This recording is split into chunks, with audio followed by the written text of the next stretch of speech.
Boa noite a todos os irmãos. Hoje a gente vai estar fazendo a leitura do livro O Filho de Deus, a partir dessa parte aqui.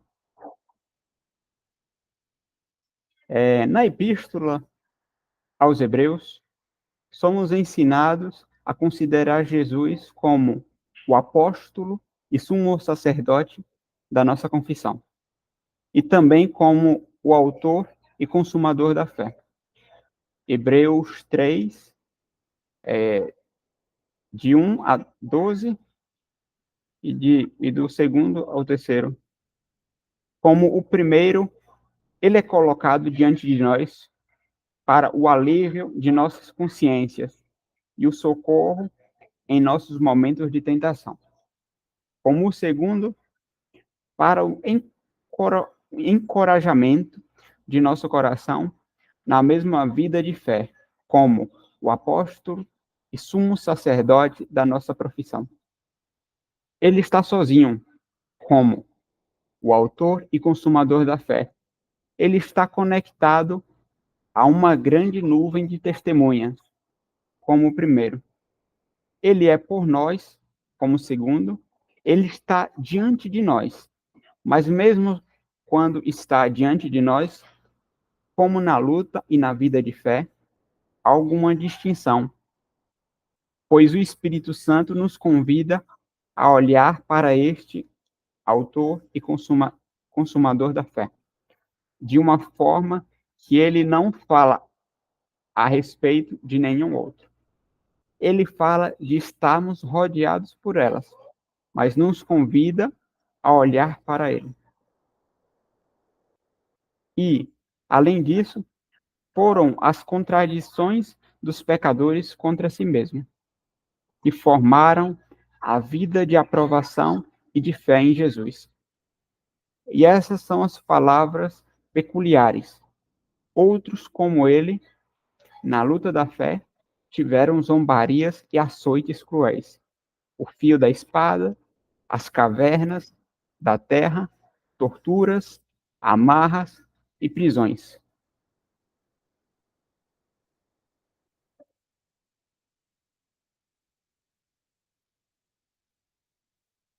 E tudo por causa da inimizade do homem.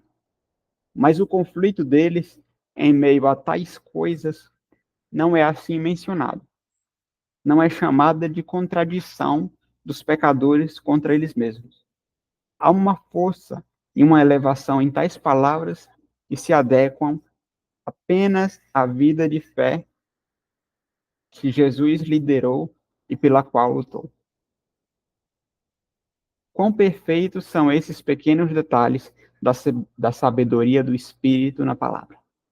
O Salmo 16 nos apresenta Jesus nesta vida de fé. Ali, o Filho de Deus é aquele em quem a fé é o firme fundamento das coisas que se esperam e a prova das coisas que se não veem. Como em Hebreus 12, de 2 a 3. Ele desfruta da porção presente de um homem sacerdotal. Ele coloca o Senhor sempre diante dele e sabe que, como está à sua direita, não será abalado. Ele busca também os prazeres à direita e o gozo da presença de Deus em outros lugares. O Salmo 116 é o fim de sua vida de fé em ressurreição, gozo e louvor. E o apóstolo, no mesmo espírito de fé, pode procurar compartilhar o mesmo gozo da ressurreição com seu divino Senhor e percussor. 2 Coríntios 4, 13 e 14. Gostaria de estar lendo isso aqui, irmãos, um momento para a gente ter um entendimento melhor do que o autor está falando. Só um instante.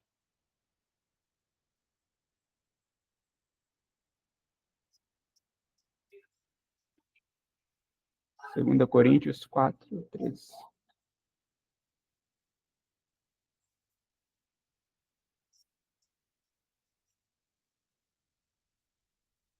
ele fala 13 e 14, né? Então é assim. E temos, portanto, o mesmo espírito de fé, como está escrito. Cri, por isso falei. Nós cremos também, por isso também falamos, sabendo que o que ressuscitou o Senhor Jesus nos ressuscitará também por Jesus e nos apresentará convosco.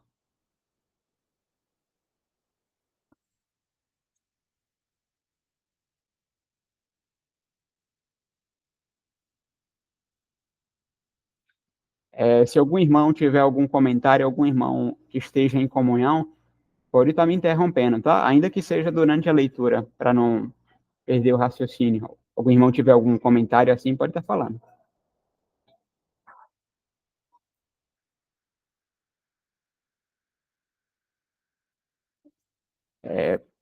Aí ele começa o outro parágrafo. Porei nele a minha confiança. Pode-se dizer que foi a linguagem da vida de Jesus, mas sua fé era ouro, ouro puro, nada além de ouro. Quando provado na fornalha, sai a mesma massa que havia entrado, pois não havia escória. Os santos geralmente têm que ser corrigidos pela fornalha. Alguma impaciência, egoísmo ou murmúrio devem ser reduzidos ou silenciados, como no Salmo 73 e 77. Jó foi vencido. Problemas o atingiram e ele desmaiou. Embora muitas vezes tivesse fortalecido as mãos fracas e sustentado com sua palavra aquelas que estavam caindo, como diz um velho escritor, os mais fortes pedem as pernas. Pedro dorme no jardim e na sala do julgamento conta mentiras e jura para eles, mas houve alguém a quem a fornalha aquecida 7 vezes provou ser precioso além da expressão. Irmãos, eu não tenho muito conhecimento em questão de minério, mas é interessante uma coisa que o autor fala aqui, que o Senhor, quando ele foi provado, a sua fé era ouro, ouro puro, nada além do ouro, quando provado na fornalha, né? E os santos, geralmente, têm que ser corrigidos pela fornalha. Aí ele cita aqui algumas coisas como impaciência, egoísmo ou murmúrio, que é reclamar, né? Murmuração. A gente tem aqui a impaciência, o egoísmo, pensar só em si mesmo, nas suas próprias necessidades somente, e a murmuração. E, igualmente, o ouro, pelo pouco que eu já vi, quando ele é extraído da natureza, ele tem, quando ele é aquecido, aquele que, aquele que faz a limpeza dele, me passa o nome agora, ele tira algumas impurezas. Dessas impurezas pode tirar, creio eu, que mercúrio e várias outras coisas que não deixam o ouro perfeito. Aquele ouro que a gente vê em barrinhas brilhando, aquela lá é a forma perfeita dele. Mas quando ele é colocado na fornalha, ele não sai daquele jeito. É necessário que ele seja esquentado, né? E durante esse processo, aquele que manipula ele vai tirando as impurezas a fim que ele seja puro. Qual é a figura que o autor está trazendo aqui? Primeiro, ele fala do Senhor Jesus, que ele provou ser precioso além da expressão, porque ele foi provado, a sua palavra era mais preciosa, ela era mais pura do que a prata que passa na fornalha 7 vezes. Era precioso além da expressão. Ele era puro. Da mesma forma que ele entrou no mundo puro, ele saiu do mundo puro. no sentido de que na sua boca, aí ele fala aqui, ó, que a mesma massa que havia entrado, que ele sai a mesma massa que havia entrado, pois nele não havia escória. Na boca do Senhor Jesus nunca se achou engano. Por isso que os fariseus o odiavam tanto, porque o Senhor, ele não falava segundo o que o homem queria ouvir, não é? Porque a verdade é que as pessoas, a carne, naturalmente, ela gosta de ouvir coisas belas e ser enganada.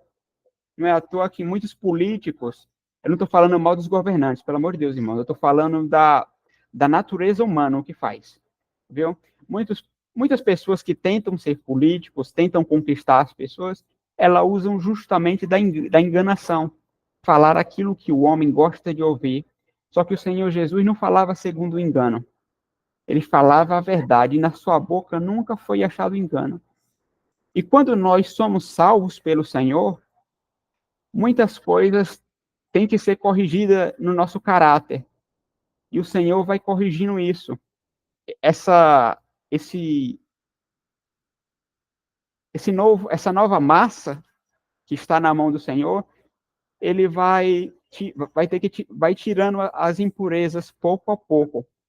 E isso vai sendo tratado na gente durante toda a nossa vida, porque quem disser que não tem pecado, faz a Deus de mentiroso, não é? E durante toda a nossa vida, ele sempre vai estar tratando essas coisas aqui conosco. Só que a gente sempre tem o nosso apóstolo e sumo sacerdote, que é o Senhor. Aí ele fala aqui sobre Jó, não é? Compara com Jó. E Jó, ele desmaiou durante os problemas, né? A gente sabe que tudo o que Jó passou. Aí ele continua. Embora muitas vezes tivesse fortalecido as mãos fracas e sustentado com sua palavra aqueles que estavam caindo, como diz um velho escritor, os mais fortes perdem as pernas. Pedro dorme no jardim e na sala do julgamento conta mentiras e jura para eles, mas houve alguém a quem a fornalha, aquecida 7 vezes, provou ser mais precioso além da expressão. Leia Lucas 22. O, o, Pode falar, irmão. sim, você acabou de comentar. Irmão, desculpa. O áudio, eu não sei se é só para mim, mas está meio ruim. O parágrafo de cima que você acabou de. No parágrafo de cima? Sim. Aqui? Seguinte, quando ele fala aí do Senhor Jesus,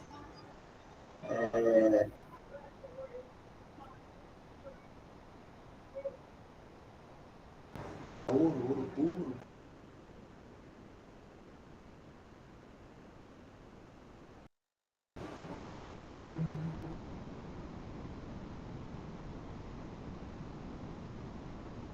né? Sabe que tudo que era Jesus era, não tinha assim que pudesse ser corrigido.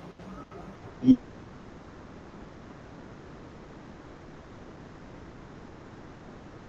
a palavra, né, do que saía da sua boca, falando da própria Senhor. Para pudesse ser dito.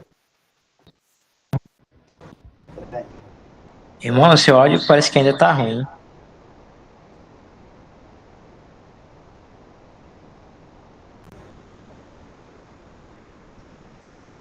Tá me ouvindo agora, bem? Agora sim, irmão. Se o irmão puder falar desde o início, que desde o início não deu para a gente entender direito, não. Não sei se me avisa. Eu acho que eu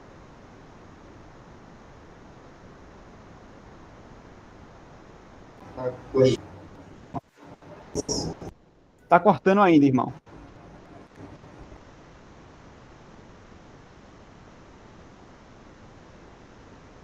Tem que sair e voltar. Tá com problema. Ok.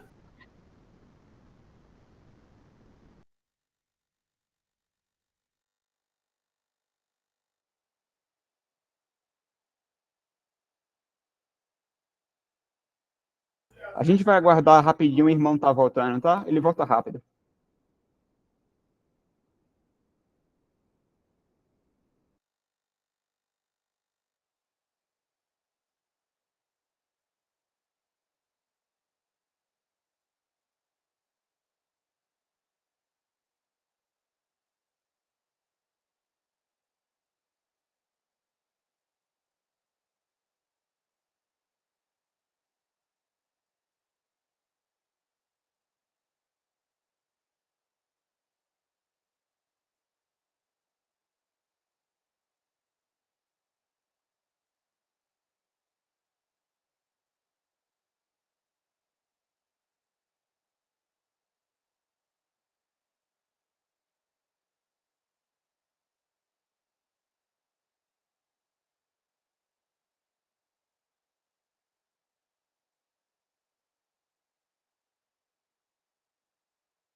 Irmão Fernando, acredito que seria melhor continuar quando o irmão retornar, aí ele interrompe.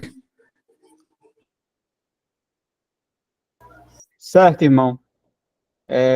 Ok, vamos continuar então.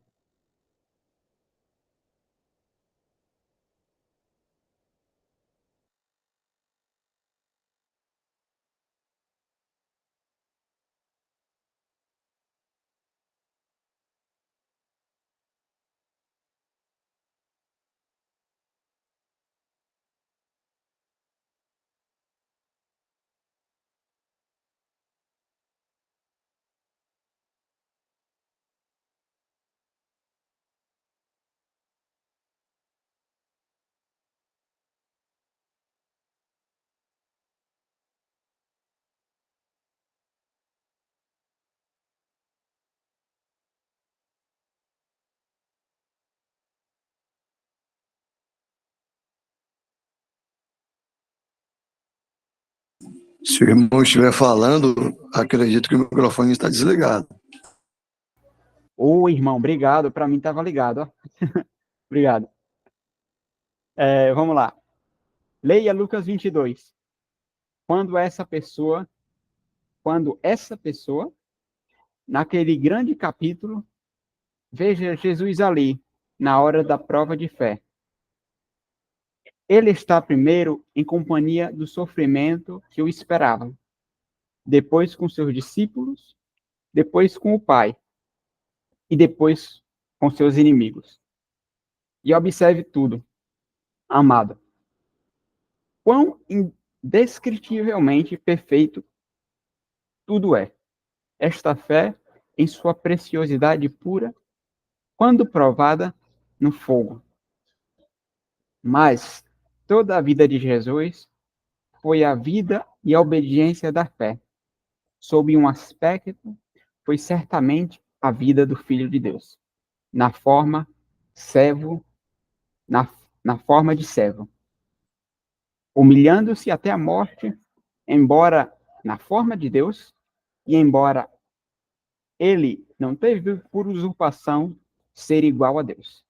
Mas sob outro aspecto, foi a vida de fé, porém nele a minha confiança.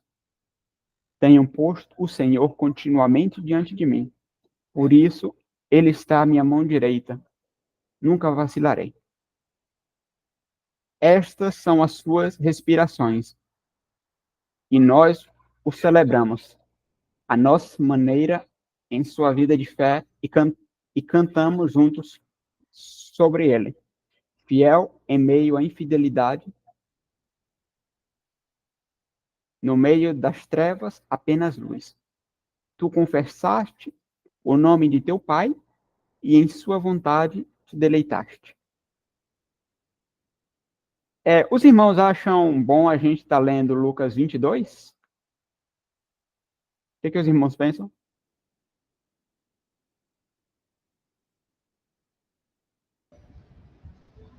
Pronto, Vai ler o perfeito. capítulo todo? Irmão Wesley, já que o irmão voltou, o irmão quer estar voltando a comentar aqui? Que a gente estava esperando o irmão voltar. Não, era só um comentário que eu estava fazendo sobre essa parte que você tinha comentado, sobre a questão da fé e tudo aquilo que saía da boca do Senhor Jesus, né, era sem nenhuma, nada que pudesse ser, vamos dizer assim, reprovável, mas não é somente daquilo que o Senhor Jesus falava, mas da sua própria vida, a vida do Senhor Jesus. Por isso que aí está falando assim, sua fé. É até estranho a gente falar, né, o Senhor Jesus tinha fé, mas é porque está falando da vida do Senhor Jesus, como ele veio, né, da glória e se fez um homem semelhante a nós aqui neste mundo, e ele aprendeu aqui a ser o servo, né? A gente lê o Evangelho de Marcos, por exemplo, que mostra o Senhor Jesus Cristo como um servo. E então o Senhor Jesus era um homem, né? O Messias, o verdadeiro rei de Israel, um homem, um servo e Deus, né? Que é mostrado também no Evangelho de João, ele como no caráter de Deus. Esses aspectos do Senhor Jesus são mostrados nos 4 evangelhos, né? Como rei, Messias, em Mateus, como homem em Lucas, como servo em Marcos e como Deus em João, no Evangelho de João. Então, a vida do Senhor Jesus aqui, andando neste mundo, foi uma vida em obediência e dependência do Pai. Então, ele não fazia nada que não fosse, né, sobre a direção do Pai, na dependência do Pai e sobre a vontade do Pai. Então, por isso a gente vai ver muitas vezes o Senhor Jesus, né, saindo, se retirando para orar. Um homem de oração. Então, um homem de fé e um homem de oração. Então, a vida do Senhor Jesus, né, que demonstra isso para nós, né, porque a vida dele era perfeita. Nada que pudesse ser reprovável ou que pudesse alguém dizer que o Senhor Jesus errou. O Senhor Jesus não errou em nada. Tudo ele fez corretamente, fez de acordo com a vontade do Pai. Né? A gente lembra, por exemplo, deles expulsando, né, os mercadores, os vendedores do templo ali, e ele fez tipo um chicote com as cordas, não me lembro, e expulsou. Né? Aí alguém poderia dizer, o Senhor Jesus usou de violência aí, ó, igual a nós, usou de violência, se irou e tudo. Isso aí, meu filho, se alguém falar uma coisa dessa, é porque realmente não crê e não sabe quem é aquela pessoa que estava fazendo aquilo ali e qual o direito que ela tinha sobre tudo aquilo ali, né? Porque ali é a casa do pai dele, né? Então, até mesmo, vamos dizer assim, a ira do Senhor Jesus é uma ira santa, né? A ira contra o pecado, contra o mal. Porque o Senhor Jesus, quando ele veio aqui, né, a primeira vez, como homem aqui, ele não veio para trazer juízo, né? Ele veio para trazer, né, a graça e o evangelho, né, a salvação. Mas o Senhor Jesus, ele virá a segunda vez, lá no final da tribulação, depois que a igreja já tiver sido arrebatada, né, o Senhor Jesus virá a segunda vez e nós viremos com ele, né? Mas ele vem e agora vem para trazer juízo sobre este mundo, sobre esta terra. E muitos verão, né? E não reconhecerão assim aquele Jesus, porque vai ser num caráter diferente do que ele veio a primeira vez. Então, vai ser num caráter mais de juízo e trazer a justiça sobre este mundo, que não foi o caráter que ele veio da primeira vez, que foi no caráter de trazer a graça e a salvação para este mundo. Então, é a vida do Senhor Jesus que manifesta essa fé, que é ouro e ouro puro, que passou pela fornalha, passou por todas as provas aqui neste mundo, e a principal de todas foi ali na cruz, né, quando todo o juízo de Deus caiu sobre ele, né, porque ele levou sobre ele os nossos pecados, e ele passou por tudo isso aí, e era ouro puro, e continuou, né, como ouro puro, porque não se encontrou nada nele, né, de impureza. É o contrário de nós, né? Nós também temos uma fé e que tem que ser provada e passar por essas provas para quê? Para ser purificada, né? Para poder extrair as impurezas, como ele colocou aí, o irmão Fernando já tinha comentado, né? Alguns exemplos, as impaciências nossas, o nosso egoísmo, as nossas murmurações, e aí vai outras e outras e outras coisas aí, essa lista aí é só exemplificativa, né?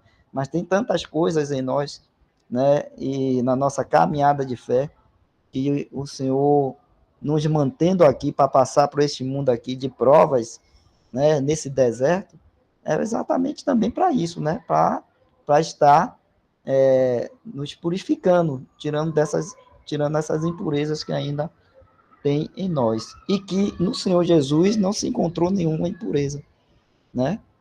Ele é santo, sem pecado. E ouro puro e,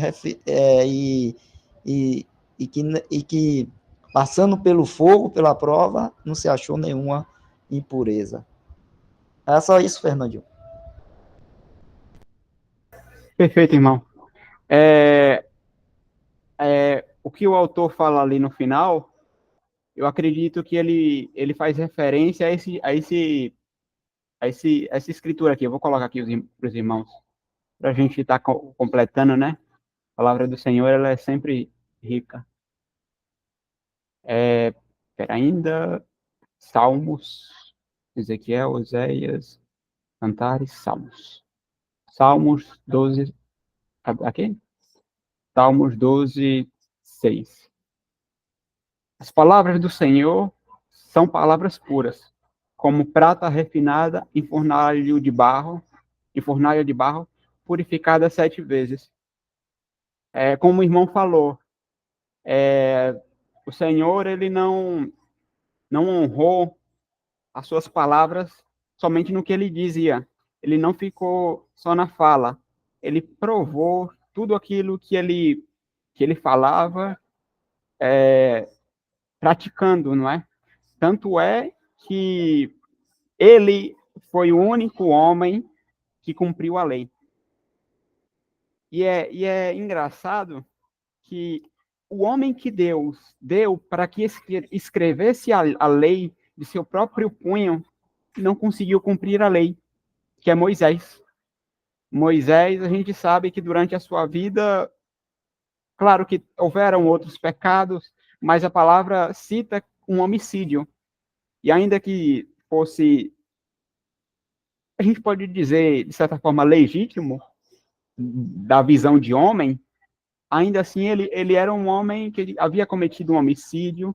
A gente vê que durante a caminhada do deserto, o povo acabou enchendo tanto a paciência dele que ele não glorificou ao Senhor em um momento e acabou exagerando quando ele não glorifica a Deus e acaba usando a sua própria força para bater numa pedra, aquela pedra jorra água, mas ele não havia dado glória a Deus e por isso, em vida, na carne, ele não pisou em Israel, né?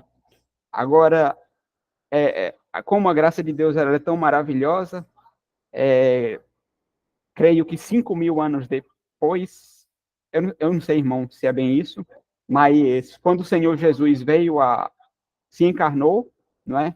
Quando ele o Filho de Deus se transformou em carne, a gente vê lá no Monte da Transfiguração, que é em Israel, Moisés pisando no monte em Israel. Então, a palavra do Senhor ela é maravilhosa, né, irmãos?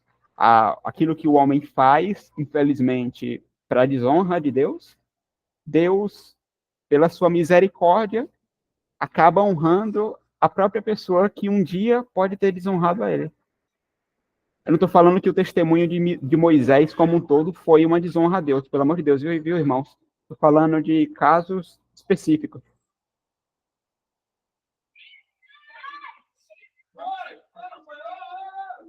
É,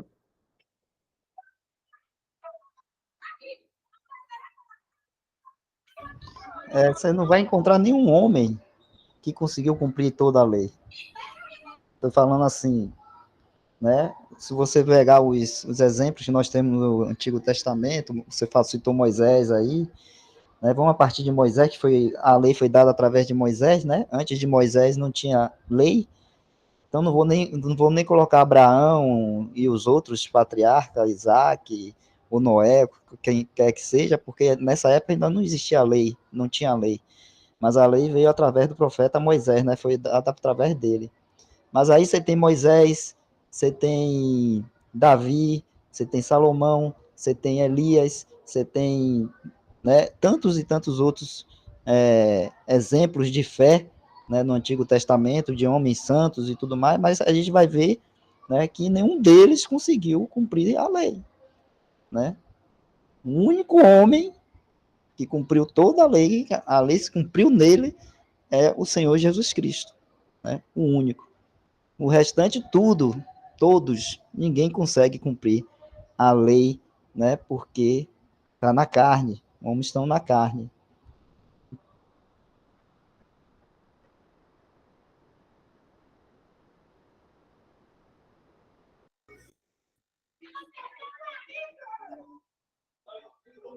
Irmãos, sobre Lucas 22, os irmãos querem ler uma parte, querem ler todo, o que os irmãos pensam? O irmão Wesley e os outros irmãos que estejam em comunhão. Fernando, eu estava olhando, é um capítulo bem extenso. Eu creio que seria bom você filtrar, né? Eu acredito que pelo texto aqui, a gente pode estar vendo o que o capítulo fala, não é? E se algum irmão, depois eu aconselho, né, que a gente esteja fazendo essa leitura pessoal, porque ele está falando aqui, creio eu, que da crucificação, não é isso? Onde o Senhor, ele fala aqui, ó, que ele está, depois, primeiramente, ali, ó, veja essa pessoa, naquele grande capítulo, veja ali Jesus, na hora da prova de fé, ele está primeiro em companhia do sofrimento que o esperava, depois com seus discípulos, depois com o Pai e depois com seus inimigos. Aí ele continua, e observe tudo, amado, quão indescritivelmente perfeito tudo é. Esta fé, em sua preciosidade pura, quando provada no fogo, mas toda a vida de Jesus foi a vida e a obediência da fé. Sob um aspecto, foi certamente a vida do Filho de Deus na forma de servo, humilhando-se até a morte, embora na forma de Deus. E embora ele não tenha por usurpação ser igual a Deus, mas sob outro aspecto, foi a vida de fé. Porém nele a minha confiança. Tenho posto o Senhor continuamente diante de mim. Por isso que ele está à minha mão direita, nunca vacilarei. Estas são suas respirações, e nós o celebramos em nossa maneira e em sua vida de fé, e cantando junto com eles. Então, irmãos, após a reunião, o irmão que sentir no seu coração de ler completamente Lucas 22, será uma ótima leitura para a gente estar expandindo o nosso conhecimento sobre a palavra de Deus. E é interessante, irmãos, uma coisinha, porque nós não somos ensinados no sistema denominacional sobre muitas coisas importantes. E, junto com os irmãos, eu aprendi muito que o livro de Salmos é um livro especialmente dos sentimentos de Cristo. Então, quando eu lia, tenho posto o Senhor continuamente diante de mim, por isso ele está à minha mão direita, nunca vacilarei, eu pensava que essa leitura eu poderia fazer para mim, no sentido de que é para eu estar lendo aquilo ali. Só que algum irmão pode me corrigir, ok? Eu vejo hoje, até pelo que o autor fala aqui, esse é um sentimento de Cristo, onde ele tinha o Senhor continuamente diante dele. Em outras palavras, ele nunca olhava para o mundo, ele nunca olhava assim para as coisas dessa vida, mas ele sempre estava olhando diante de Deus, do próprio Senhor. E ele está à minha mão direita continuamente. Ele está à minha mão direita. E ele fala assim, ó, nunca vacilarei. Então, que exemplo perfeito a gente tem no Senhor, não é? Algum irmão quer fazer mais algum comentário ou pode continuar a leitura?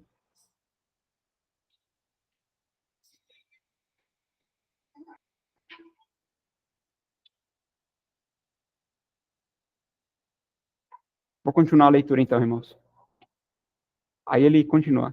Fiel em meio à infidelidade, no meio das trevas, apenas luz. Tu confessaste o nome de teu Pai e em sua vontade te deleitaste. E toda essa preciosa vida de fé foi respondida pelo cuidado e proteção de Deus. Aquele que habita no esconderijo do Altíssimo, à sombra do Onipotente descansará. A fé daquele que servia na terra era perfeita, e a resposta daquele que habitava nos céus era perfeita. Salmos 91. O cuidado que velava por ele foi incessante, desde o ventre até o túmulo. Foi assim declarado antigamente por seu espírito nos profetas. Sobre ti fui lançado desde a madre. Tu és o meu Deus, desde o ventre da minha mãe. O que me preservastes, estando ainda aos seios de minha mãe. Foi incansável o tempo todo. Tu sustentas a minha sorte. A minha carne repousará segura em esperança. Pois não deixarás a minha alma no inferno. Aí ele cita aqui, Hades. Nem permitirá que o teu santo, perdão, irmãos, nem permitirás que o teu santo veja a corrupção. Salmo 16. É interessante que o autor aqui, ele coloca Hades, porque o inferno, que a gente pode considerar o lago de fogo e enxofre, que é o lugar eterno onde todos os inimigos de Deus sofrerão eternamente, ele ainda é um lugar que não foi inaugurado. O lugar onde o rico fica em grandes chamas e ele fica dizendo a Abraão para que Lázaro molhe a língua dele, não é? Que ele estava em grande tormento, onde ele está agora, nesse exato momento, é no Hades. que é um lugar... O Hades, ele é um lugar de separação. Não é bem como se... Um homem, quando morre, ele está em situação de Hades, que é um sinal, é um lugar de separação. Só que esse lugar, ele pode ser no seio de Abraão ou no lugar de tormento. Então, Hades é uma condição. Tanto é que Abraão, eles habitam um lugar onde Abraão diz que há um grande abismo separando Abraão e Lázaro e o rico. Entendeu, irmãos? Então, o inferno, que a gente muitas vezes entende, o lago de fogo e enxofre, ele ainda não foi inaugurado. Aí ele fala que o Senhor, a alma dele não ficaria no Hades. Ele, citando aqui, que ele fala inferno, no Hades. Nem permitirás que o teu santo veja a corrupção. Salmos 16. Mais um detalhe, irmãos. O Senhor, ele ressuscita. Quer falar, irmão? Não, só para complementar aí o que você está falando, é porque as traduções geralmente traduz o Hades ou o Sheol. Hades é no grego, Sheol no hebraico, geralmente eles traduzem para inferno, e não é, né? É como o irmão está falando, o Hades é o lugar dos mortos, né? A pessoa morre, o que é a morte é a separação do corpo, o corpo é separado, né? O espírito e a alma é separada do corpo. Então, o corpo vai para a sepultura, né? Volta para o pó. E o espírito, a alma, vai para o lugar dos mortos, que é o Hades, né? E as traduções realmente botam inferno e não é. É Hades, que é o lugar dos mortos. Então, quando o Senhor Jesus, ele morreu, o corpo dele foi levado para a sepultura, né? E o espírito dele foi para o lugar dos mortos. Só que, como era o Senhor, ele vai para esse lugar que é o lugar que é, vamos dizer, a gente gosta de chamar do paraíso, os hebreus chamavam do seio de Abraão, né? Mas é esse local onde, né, é como se fosse o céu, é no céu. Quem é inimigo de Deus, como o irmão Fernando falou, vai para esse Hades, ou para esse lugar dos mortos, só que vai para esse lugar numa parte, né, onde há tormento. E eles vão ficar lá já com a sua alma, seu espírito atormentados.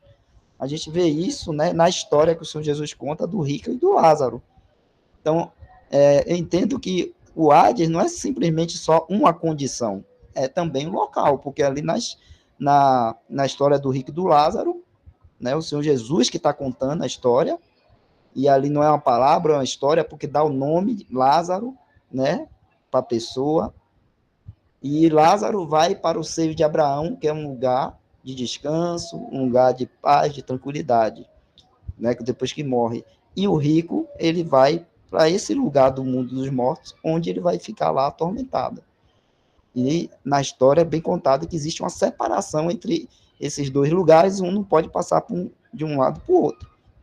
Então, o Hades é realmente um local, tanto que depois em Apocalipse fala que a morte, né, e o Hades, ou Sheol, lugar dos mortos, vai ser lançado tudo no lago de fogo também, né, porque vai estar vazio, né, e vai ser tudo jogado no lago de fogo.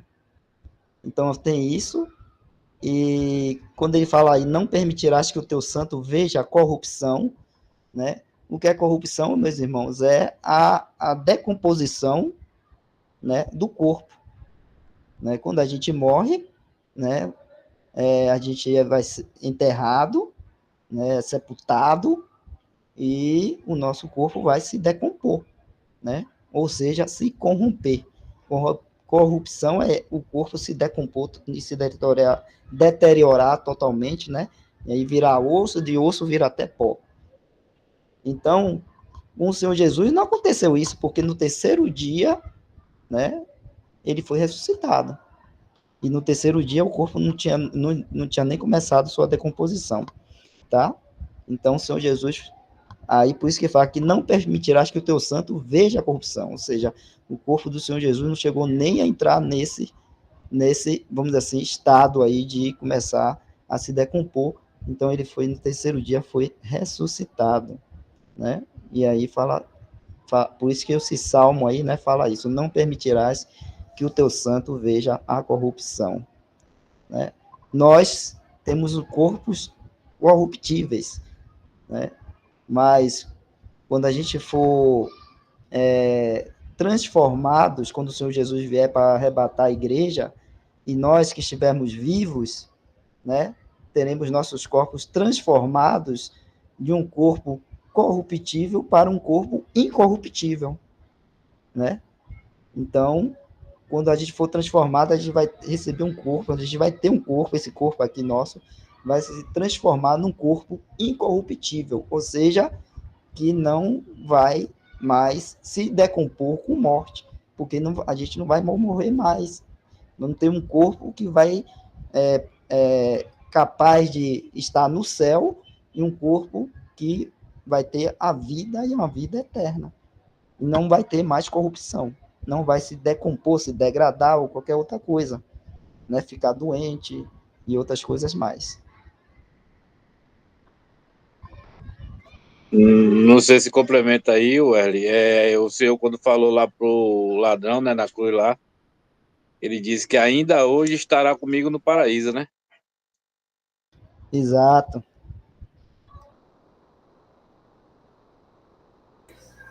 Completando o que o irmão Wesley e o irmão Claudiomar falaram, eu lembrei de uma escritura que ela está em Eclesiastes 11:3,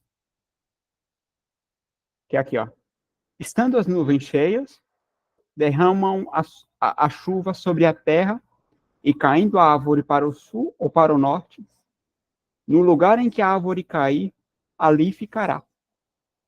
Isso casa perfeitamente, não é, com o que Abraão disse.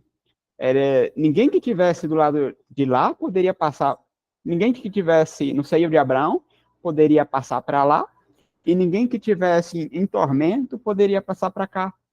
Então, isso é tão maravilhoso, essa escritura, que ela nos dá uma coisa chamada segurança, que aquele que verdadeiramente crê que Jesus Cristo é o Filho de Deus, ele tem a vida eterna. Então, ainda que isso, eu creio que é impossível, ainda que alguém tivesse salvo após a sua morte e quisesse pular lá para o tormento, o que claramente creio que é uma coisa impossível, né? Ele não poderia, porque se ele caiu para o norte ou para o sul, ali ele ficará. Isso é perfeito, né, irmãos? E um último comentário sobre esse tópico aqui, do texto, cadê aqui? É que o Senhor, ele não viu corrupção, não é? E Deus, a gente sabe que o corpo Lázaro, com 4 dias, ele viu corrupção, ele já cheirava mal.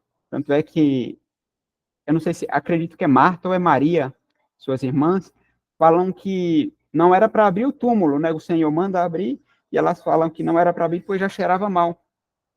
Mas o Senhor não cheirou mal, ele não viu corrupção. E isso fala a Escritura, né? Que ele não veria corrupção. Agora, o corpo do Senhor, antes da ressurreição, era o mesmo que o nosso. E Deus, o Pai, providenciou que todas as condições necessárias para que o corpo do Senhor não visse corrupção, para assim cumprir as Escrituras. Ele reservou 2 pessoas para isso. Primeiro, para o lugar do corpo, porque a Escritura, no Antigo Testamento fala que ele seria sepultado com... que ele morreria em meio aos ladrões, né? E seria sepultado com um rico. Quem foi esse rico que deu o lugar? José de Arimateia, não é? Que ele dá um túmulo de muito valor, irmãos. Um túmulo muito caro para o Senhor. E quem é que o Senhor, Deus o Pai, providencia para embalsamar o corpo do Senhor? Para trazer as especiarias? Nicodemos. Então, o Senhor providencia essas 2 almas para cumprir as escrituras que havia sido predita anteriormente. Porque o Senhor, ele foi crucificado e foi morto, ele morreu na sexta-feira, não foi no primeiro dia, no segundo ele continuou morto, e ele ressuscitou logo cedinho no domingo. Por isso que domingo é o dia do Senhor. Cedinho, bem cedinho mesmo. E assim cumpriu a escritura, onde ele não viu a corrupção. Aí ele continua assim, Salmo 16, né? Falando sobre o que a gente viu aqui. Em ajuda, cuidado e vigilância, em um aspecto de sua história, eram tudo para ele. Ela cuidou dele. Ela cuidou dele naquela mesma noite em que o anjo visitou José para fugir para o Egito. Foi indizível gozo do pai exercer a diligência naquela hora. Aquele que guarda Israel, aquele que não poderia dormir agora. Esse parágrafo aí, né, tá ressaltando, né, essa questão da fé do Senhor Jesus Cristo, tão grande, tão tamanha, né, que o Senhor Jesus, ele se fez homem, ele, né, ele não surgiu aqui na terra já um homem, né, ele foi concebido ali pelo Espírito Santo no ventre de Maria, né, então, a partir daquele momento, né, o Senhor Jesus estava ali, né, sendo gestado na barriga de Maria, uma mulher, né, frágil, que estava sujeita a todas as circunstâncias ali do tempo, tanto que José, né, teve que fugir para o Egito depois, né, por causa de Herodes, que tinha mandado matar as crianças. Então, você vê que o Senhor Jesus, ele estava ali na dependência ali da mãe, no caso, Maria, na barriga, depois na dependência ali da mãe e do pai, mas aí o que está falando é que o Espírito Santo e Deus o Pai, através do Espírito Santo, estava cuidando do Senhor Jesus em todo o tempo, mesmo nesse momento em que ele era apenas uma criança, né, que estava dependente ali dos pais. Então, mesmo as circunstâncias mais perigosas, que foi, vamos dizer assim, esse decreto aí do Herodes em querer matar as crianças para poder querer matar o Senhor Jesus, né, você vê o cuidado de Deus, né, cuidando do Senhor Jesus. Então, viu um anjo e mandou que José fugisse para o Egito, e foi assim. E o que foi que Jesus era o quê? Apenas uma criança. Ali era Deus, verdadeiro Deus, mas uma criança.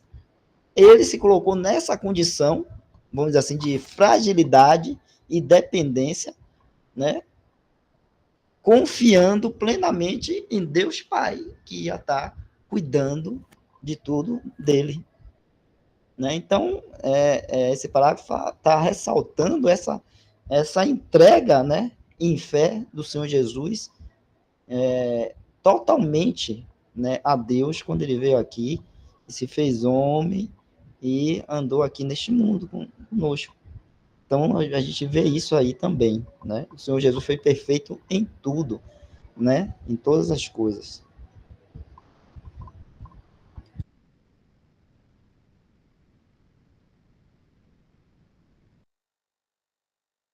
Perfeito. O irmão aqui colocou que o túmulo era caro não pelo valor por ali nunca ter sido usado. Nunca tinham sepultado ninguém, não tinha outro sangue, nem corrompido ninguém. Já era separado pelo Senhor. Irmão, é verdade que o túmulo ele nunca tinha sido usado. Ele era para o Senhor. Agora ele era sim um túmulo caro. Vou colocar aqui rapidinho para a gente estar lendo. Aqui a gente vê aqui, ó. Vamos ler o início. E já vindo da tarde, chegou um homem rico de Arimateia, por nome José, que também era discípulo de Jesus. Este foi ter com Pilatos e pediu-lhe o corpo de Jesus. Então, Pilatos mandou que o corpo lhe fosse dado. É interessante que nesse mundo, Deus pode usar tanto pessoas ricas como pobres.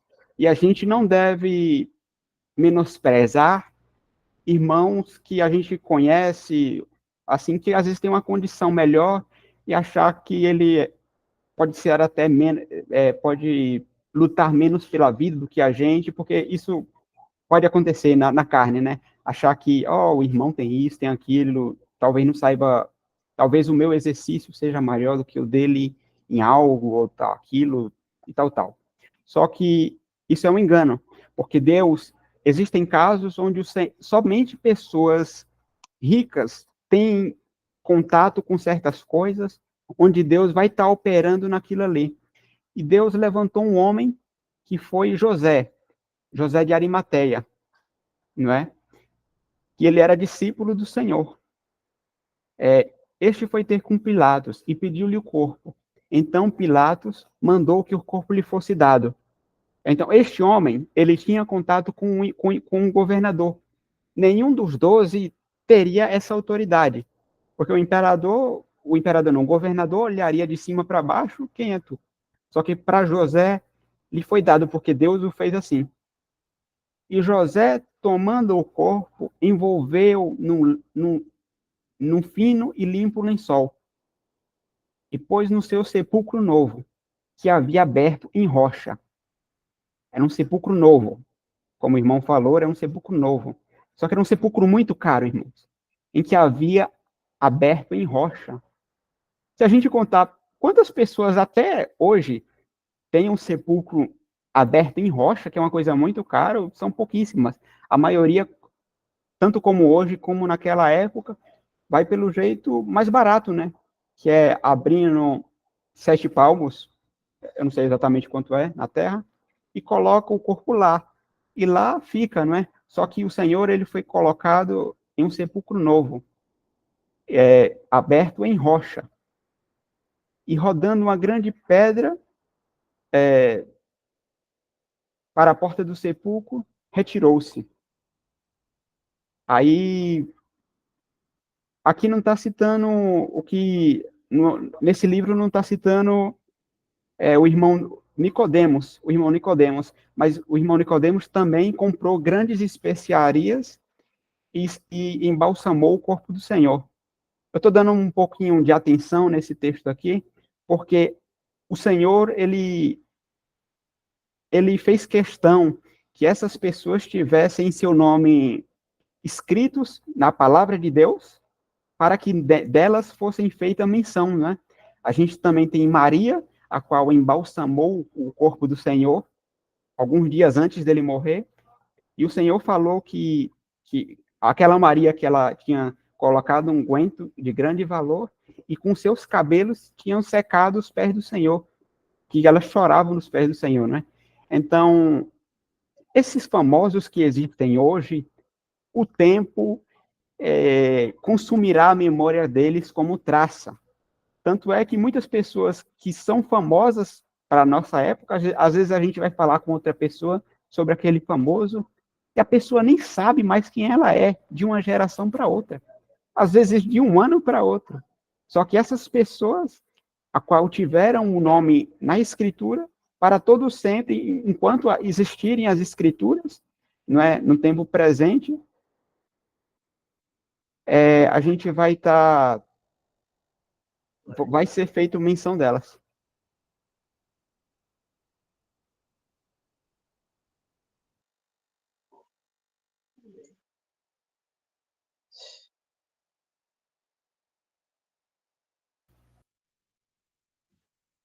Vamos lá. Foi um indizível gozo do Pai exercer a diligência daquela hora. Aquele que guardou, aquele Israel não poderia, aquele que guardou, aquele Israel não poderia dormir agora.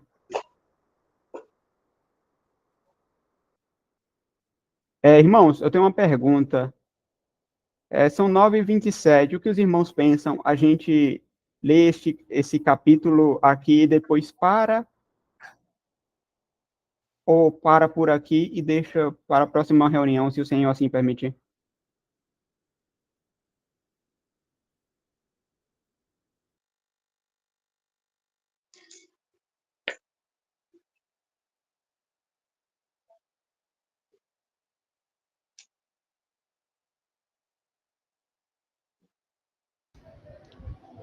A gente pode parar por aí, né? E na próxima reunião continua daí, Fernando.